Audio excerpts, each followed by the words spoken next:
Have you ever had a Windows error pop up and you just had no idea how to fix it? Well, today I'm going to show you how to use Copilot Vision to find a solution fast and easy. Let's get started. First, open Copilot on your Windows computer. Once it's open, click on the small Vision icon.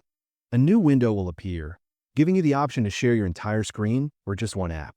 Since I already have a screenshot of the error message, I'll simply choose the app that shows that picture. Now, once Copilot Vision opens, you can just talk to it or type and say something like, "Explain what this error means and how can I fix it?"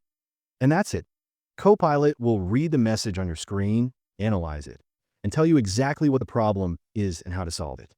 The best part is, even after you close the Vision window, everything Copilot told you stays right there, written down, so you can read it again anytime. So next time you see a weird Windows error, don't waste time searching online. Just use Copilot Vision and let AI fix it for you.